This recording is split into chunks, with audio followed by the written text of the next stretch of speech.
Mesdames et messieurs, bonsoir. La télévision d'État en Arménie occidentale vous présente les nouvelles de jour. Voici le principal chapitre d'aujourd'hui. Apprenons à connaître l'Arménie occidentale. Dans les territoires occupés, les monuments arméniens construits après 1994 sont détruits et les monuments antérieurs au 19e siècle sont expropriés. Lernik Hovhannisyan. La réaction du ministère français des Affaires étrangères à la déclaration d'Aliyev, familles arméniennes éminentes d'Arménie occidentale, Yaramayan, trésor culturel de l'Artsakh, les imprimeries, boxeurs élites israéliens champions du monde, soutenant la télévision d'Arménie occidentale. Le village de Pirchenk est situé dans la province de Hazor, Habeljos de Sassoun, vilayet de Baresh en Arménie occidentale. Pirchenk avait une église du nom de Sainte-Croix, à laquelle était également rattachée une école. L'église était imposante. Avant un terrain séparé, le village possédait également une école primaire. Le village de Birchenk n'était habité par une grande majorité d'Arméniens, mais il y avait également des familles kurdes qui vivaient très paisiblement avec des Arméniens. Cependant, en 1894, le gouvernement turc avait pris des mesures décisives pour supprimer les Arméniens de Sassoun et il a commencé à inciter les Kurdes vivant dans les villages de Sassoun contre les Arméniens. Le sultan ne s'est pas contenté de rendre les Kurdes hostiles aux Arméniens. À son initiative, des unités militaires irrégulières ont été formées à partir des Kurdes appelés Hamidiye de nom de sultan. Ces régiments ont été créés pour exterminer les Arméniens, malgré le fait qu'en 1915, la population arménienne de la province ait été soumise à une extermination massive. Une masse d'Arméniens n'a jamais quitté leur patrie. Aujourd'hui encore, il y a 3 familles arméniennes à Pirchenk, dont seulement 2 ont accepté l'islam. Une partie importante de la population arménienne a dû se déplacer vers l'Arménie occidentale, le Liban, l'Europe, les États-Unis et d'autres pays. Aujourd'hui, en Arménie orientale, leurs descendants vivent à Oudjan, Nerkim, Bazmabert et d'autres villages de la région de Chirac, à la région d'Aragazoton. À la suite de la guerre de 44 jours dans l'Artsakh, 10 musées d'État et 2 musées non étatiques comprenant 20 885 objets exposés sont passés sous le contrôle des Azerbaïdjanais. Il reste environ 2000 monuments dans les territoires occupés, a déclaré Lernik Hovhannisyan, vice-ministre de CCNM de la République d'Artsakh, lors d'une conférence scientifique pratique tenue à Stepanakert le 26 novembre sur les 346 églises et chapelles du complexe monastique que nous avons certifié 169 ainsi que 52 des 117 forteresses restent sous le contrôle de l'ennemi, a précisé M. Hovhannisyan. Selon lui, la destruction de l'expropriation du patrimoine culturel arménien lancée par l'Azerbaïdjan après le 9 novembre 2020 sont menées par 2 groupes. Les monuments arméniens construits après 1994 sont détruits en vertu d'un ordre clair.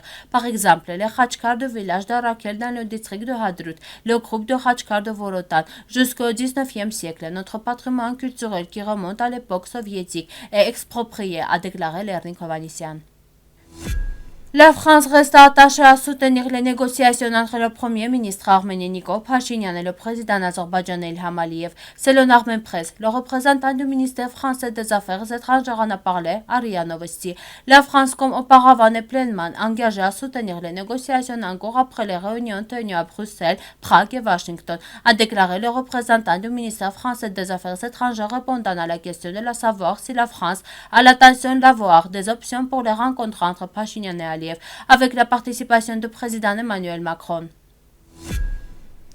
En Arménie occidentale occupée, il est très difficile de rencontrer une famille ou une entreprise impliquée dans l'industrie depuis 3 générations, même si la formation de certaines des grandes organisations industrielles d'aujourd'hui remonte aux premières années de la République turque. Leur transition vers l'industrie n'a eu lieu que dans les années 1950 et 1960. L'activité commerciale vient à premier, suivie de l'activité industrielle. Très peu de ces fabricants ont continué à se développer pendant 3 générations et ont atteint nos jours, augmentant le volume de production. La famille Yarmayan est l'un de ces rares exemples. En 1922, Harutun Yaramian, le grand-père de la famille, a commencé la production au marché de Perşembe.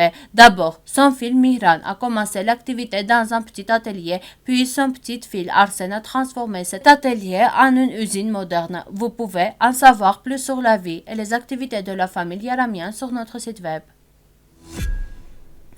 La première imprimerie sur le territoire de l'Artsakh était l'imprimerie des protestants suisses à Chouchi, qui fonctionnait depuis 1828. C'était la deuxième après l'imprimerie de Sainte-Mère d'Edjmiadzin. Plus de 20 livres ont été publiés dans cette imprimerie. Leur activité à Chouchi a duré 7 à 8 ans. L'archevêque de Karabakh, Bardassar Hassan Jalalian, a acheté l'imprimerie aux protestants. L'archevêque, qui avait le respect de l'éducation, a fourni de l'argent pour acheter un exemplaire des publications de la congrégation mkhitarien de Venise afin de le réimprimer et de le distribuer dans sa propre imprimerie. Cette imprimerie fonctionna jusqu'en 1902, publiant de nombreux ouvrages. L'imprimerie de Mirza Jan Mortesi Hakopiansi fonctionnait dans un bâtiment spécial à côté de sa maison où travaillaient ses filles. La plupart des livres, 54 titres, ont été imprimés dans cette imprimerie. L'imprimerie a fonctionné jusqu'en 1905, au moment du grand incendie de Chouchi. L'imprimerie de Babadjan à Melk a fonctionné de 1910 à 1919. Non seulement plus d'une douzaine de livres, mais aussi des périodiques ont été publiés ici. De 1874 à 1920, 28 journaux et magasins ont été publiés à Chouchi. 25 d'entre eux en arménien, 3 en Russie. En 1891, 3 librairies fonctionnaient à Chouchi. L'Arménie a un champion du monde de boxe junior en Espagne. Eric Israelian, actuel champion d'Europe dans la catégorie des 60 kg, a remporté un grand succès, ajoutant la médaille d'or du championnat du monde à ce titre. En finale, notre athlète a concouru avec Gocha Gurdalava, représentant la Géorgie, et a rapporté une victoire confiante. Au premier tour, Israelian a gagné 5-0. Au deuxième tour, Israelian a gagné avec un score de 3-2. Et au troisième tour, il a renversé le boxeur géorgien à 2 reprises et a remporté la médaille d'or. Chers compatriotes, l'Arménie occidentale ne fait pas d'autopromotion. La direction de l'Arménie occidentale, restant fidèle à son idée et à ses principes, continue de vous présenter divers événements liés à l'histoire, au présent et à l'avenir de notre pays à travers la télévision et les plateformes en ligne pour vous informer sur la transition politique et sociale du gouvernement et vous donne également à tous la possibilité de communiquer plus étroitement ensemble. Grâce à notre télévision, vous pouvez établir un contact direct avec les membres du gouvernement de l'Assemblée nationale. Vous pouvez soulever des questions qui vous concernent, qui sont directement liées à l'Arménie occidentale et à ses citoyens, et vous pouvez également proposer diverses propositions intéressantes. Rappelons que notre télévision ne s'engage pas dans l'autopromotion, mais souhaite élargir davantage ses opportunités et ses connexions à travers vous. Votre soutien est une victoire pour nous tous. Ensemble, nous pouvons faire plus. Merci de votre fidélité. À la fin de notre émission, vous pourrez profiter d'une performance musique folklorique des Arméniennes. Vous pouvez écouter la version complète de la musique sur notre site web.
Yaman